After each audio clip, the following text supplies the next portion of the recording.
क्या आप भी ईद की सुबह मेहमानों को कुछ सर्व करके इम्प्रेस करना चाहते हैं तो बनाएं ये सॉफ्ट, मॉइस्ट, मज़ेदार चॉकलेट केक। बाजार से महंगा मिलने वाला चॉकलेट केक घर पर बहुत ही आसान तरीके से झटपट, आसान, मज़ेदार, बगैर ओवन के, बगैर चॉकलेट के चॉकलेट गिनाश कैसे बनाई जाती है, चलिए देखते हैं। बिस्मिल्लाहिर्रहमानिर्रहीम। अस्सलाम वालेकुम, मैं हूँ इरम कुकिंग बाइट्स में आपको वेलकम करती हूँ। चॉकलेट केक बनाने के लिए 2 अंडे 1 बाय 1 तोड़ कर इनको चेक करेंगे। चेक करने के बाद ग्राइंडर वाले जग में डालेंगे। अंडों को इस तरह से चेक करेंगे ताकि कोई अंडा खराब निकले तो उसको इस स्टेज पर अलग कर सकें। अंडों के साथ ही हाफ कप कुकिंग ऑयल भी ग्राइंडर में शामिल करेंगे।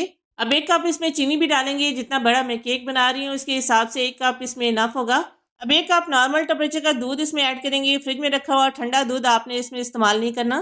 सबसे आखिर में कुछ ड्रॉप्स इसमें चॉकलेट एसेंस की शामिल करेंगे। आप वनीला एसेंस भी इसमें डाल सकते हैं। स्लो स्पीड पर वक्फे वक्फे से ग्राइंडर चलाकर आपने 1 मिनट तक इन सब चीज़ों को अच्छे से ग्राइंड करना है। ओवन के बगैर चॉकलेट केक तीले में बेक करेंगे, जिसके लिए तीले को पहले प्री हीट होने के लिए रखेंगे। 15 मिनट पहले आपने स्लो फ्लेम पर कोई भी स्टैंड रखकर आपने इसको कवर करना है। अब इस मोल्ड को भी रेडी करेंगे जिसमें हमने केक को बेक करना है। केक को बेक करने के लिए आप तीले का भी यूज़ कर सकते हैं। ग्रीस करने के बाद 1 टेबल स्पून इसमें डालेंगे ड्राई मैदा। ड्राई मैदा पूरे मोल्ड में स्प्रेड करेंगे। पतली सी एक लेयर नीचे इसकी बनाएंगे जिससे केक बिल्कुल भी हमारा मोल्ड के साथ चिपकेगा नहीं, बहुत ही आसानी से बेक होकर बाहर निकल आएगा। मैदे को स्प्रेड करने के बाद एक्स्ट्रा मैदा बाहर निकालेंगे और ये मोल्ड हमारा बेकिंग के लिए रेडी हो जाएगा।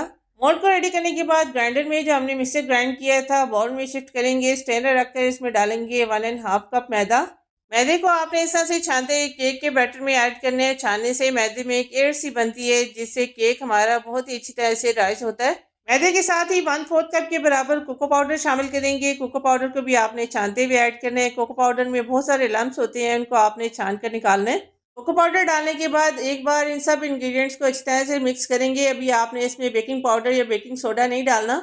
पहले आपने केक के बैटर को अच्छी तरीके से मिक्स करना है, अच्छी तरह से बीट करना है। लम्स वगैरह इसमें नहीं होनी चाहिए। केक को फुलाने के लिए एक खास टेक्निक का इस्तेमाल करेंगे। आपने बैटर को इस तरह से बहुत ही ज़्यादा स्मूथ और गाढ़ा सा बनाना है। बैटर की कंसिस्टेंसी आप देख सकते हैं, ये थिक भी है और हल्का सा ये रनी भी है। इसी तरह का बैटर आपने केक के लिए बनाना है। अब इस स्टेज पर इस मिक्सर में डालेंगे 1/2 table spoon baking powder. 2 pinch के बराबर इसमें बेकिंग सोडा इस्तेमाल करेंगे। मीठा सोडा भी इसको बोलते हैं। इस स्टेज पर डालकर केक के मिक्सर में इसको अच्छी तरह से मिक्स करेंगे। Baking powder baking soda mix करने के बाद अब इसमें गर्म पानी इस्तेमाल करेंगे। 4 टेबल स्पून के बराबर आपने खोलता हुआ गर्म पानी इसमें डालना है। तेज गर्म पानी होना चाहिए। आप देख रहे हैं इसमें से एक धुआं भी निकल रहा है। पानी डालने से ही मिक्सर हल्का सा पतला हो जाएगा, लेकिन आपने परेशान नहीं होना। एकदम परफेक्ट कंसिस्टेंसी का ये बैटर बनेगा। Step by step same ingredients के साथ अगर आप ये केक बनाएंगे इंशाल्लाह किसी किस्म की आपको परेशानी नहीं होगी। बेकिंग पाउडर और बेकिंग सोडा मिक्स करने के बाद ही आपने इसमें गर्म पानी का इस्तेमाल करना है। अक्सर केक बनाते हुए शिकायत की जाती है केक हमारा अच्छी तरह से फूल कर राइज नहीं होता, तो इस टेक्निक का इस्तेमाल करेंगे इंशाल्लाह बहुत ही आसानी से केक फूलेगा। इवन कि आप फर्स्ट टाइम भी ये केक बना रहे हैं, इंशाल्लाह फर्स्ट टाइम भी आपसे ये परफेक्ट बनेगा। केक का बैटर रेडी करने के बाद मोल्ड में इसको शिफ्ट करेंगे। बाउल को अच्छे से साफ करेंगे ताकि कोई भी चीज़ हमारी ज़ाया ना जाए। बैटर डालने के बाद हल्का सा मोल्ड को टैप करेंगे स्पैचुला की मदद से। इस तरह से किनारों पर आपने इस बैटर को लगाना है। इस बैटर को लगाने से ये होगा कि केक हमारा हर तरफ से इवनली बेक होगा। केक का बैटर बनाकर आपने ज़्यादा देर रखना नहीं है, फ़ौरन से इसको बेक होने के लिए रखेंगे। क्योंकि पतीला पहले से ही तेज़ गर्म है, इसलिए मोल्ड को आपने ज़रा एहतियात से रखना है। केक के बैटर के ऊपर मुझे हल्के हल्के बबल्स नज़र आ रहे हैं, उनको आपने टूथपिक की मदद से इस तरह से मिक्स कर लेना है। मोल्ड को सेट करने के बाद फ्लेम को स्लो रखेंगे। कपड़े का दम लगाएंगे। 45 मिनट के लिए केक को बेक करेंगे। माशाल्लाह बहुत ही टेस्टी मज़ेदार चॉकलेट केक बेक हो चुका है। अब कैसे पता चलेगा कि केक अच्छी तरह से बेक हो चुका है या कच्चा है? उसके लिए टूथपिक आपने केक के सेंटर में डाल के इसको चेक करना है। अगर टूथपिक साफ है इसका मतलब है केक अच्छी तरह से बेक हो चुका है। अगर टूथपिक पर कच्चा बैटर लगा हुआ है इसका मतलब है केक को आपने थोड़ी देर के लिए और बेक करना है। केक को अच्छी तरह से ठंडा करके मोल्ड से निकालेंगे। ठंडा होने के बाद ये इस तरह से किनारों से खुद ही निकलना शुरू हो जाता है, लेकिन एहतियातन आपने छुरी से एक बार इसके किनारे जरूर निकालने हैं ताकि केक मोल्ड से निकालते वक्त इसकी शेप खराब ना हो।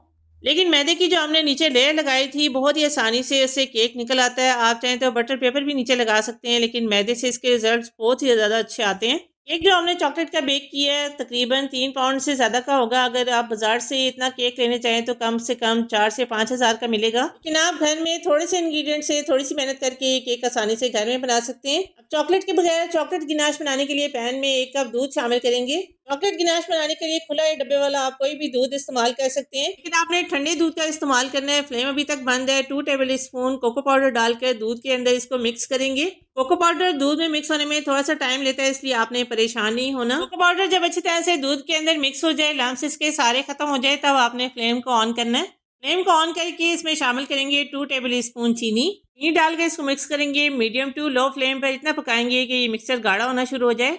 चॉकलेट के इस मिक्सचर को गाढ़ा होने में 1 से 2 मिनट लगेंगे। जब ये मिक्सचर गाढ़ा हो जाए तो इसमें शामिल करेंगे हाफ टेबल स्पून के बराबर घी या बटर।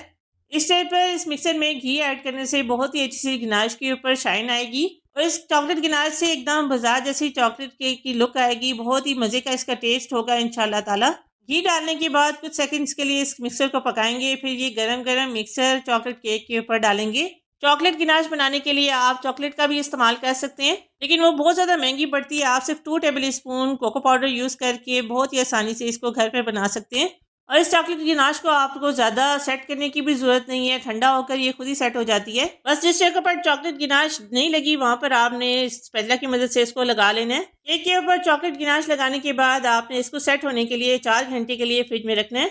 ईद से 1 दिन पहले बनाकर आप इस चॉकलेट केक को फ्रिज में रख सकते हैं। ईद के दिन इस तरह से कटिंग करके आप इसको मेहमानों को सर्व कर सकते हैं।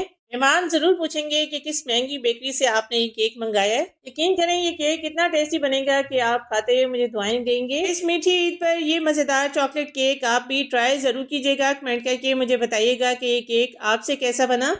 यहाँ पर अपने व्यूअर्स अपनी प्यारी बहनों से रिक्वेस्ट करूँगी, रेसिपी ज़रा सी भी अच्छी लगे तो लाइक ज़रूर कीजिएगा। चैनल पर नए हैं या पहली बार आए हैं सब्सक्राइब कर लीजिए। जज़ाकल्लाह। सो मिलते हैं अगली वीडियो में एक और नई अमेजिंग रेसिपी के साथ। तब तक के लिए अल्लाह हाफिज़।